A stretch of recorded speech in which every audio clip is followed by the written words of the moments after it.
And United States Representative Virginia Foxx and Mike Gallagher recently sending a letter to UC Berkeley expressing grave concerns over the university's ties to the Chinese Communist regime. To explore her concerns, we sat down with Congresswoman Virginia Foxx earlier today. Congresswoman Virginia Foxx, thank you so much for joining us.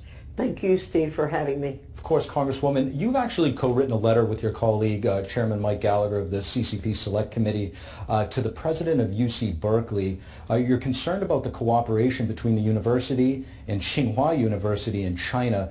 Tell us what's behind this letter.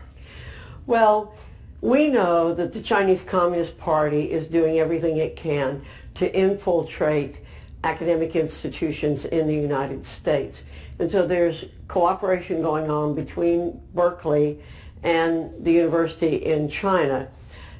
Money's coming in from China to host what's happening in Berkeley, and we want some answers. Berkeley is not reporting the millions of dollars that it's getting from China for this institute, and we're demanding answers on what's going on. We're very concerned that there could be infiltration from the Chinese Communist Party getting technology and secrets from us that they can then in turn use against the United States. I mean, I think the key thing here that gets my attention is the infiltration. In the letter you state, the CCP abuses seemingly innocuous research collaborations to advance the PRC science and technology goals at the expense of the United States. These so-called innocuous initiatives, I think that's kind of the main concern. It is, and again, it may look like it's innocent or innocuous, but we just don't know what kind of information they're gathering, how they might use that in technology, how they might use that again against the United States.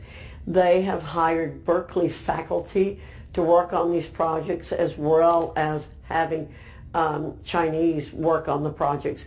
And we just want to know. It's important that there be transparency and always the American people understand how institutions that we support so heavily, like Berkeley, with taxpayer dollars, how those dollars are being used, and to make sure they're not going to be used against us.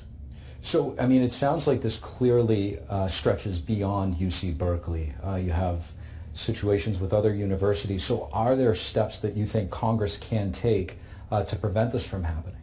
Well, we have a law already in place. It's Section 117 of the Higher Education Act, which says that the universities must report to Congress any money that's coming in, $250,000 or more.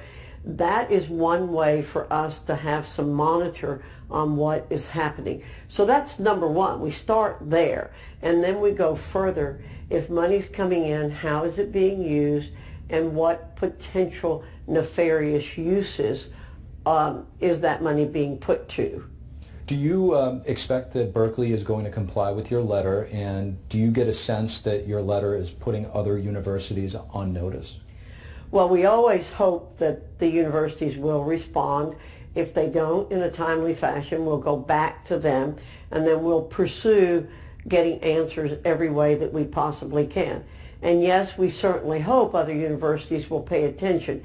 Now, under the Trump administration, Section 117 was tightened up in the sense that we went to the universities and demanded that they report money that had been given to them. And they did that. Unfortunately, the Biden administration is doing nothing to force the universities to make these reports. So it's up to Congress to do our oversight responsibilities and get them to report. It's really something the Department of Education should be doing, but when the executive branch fails to do its job, then Congress has the ability and it has the responsibility to follow up.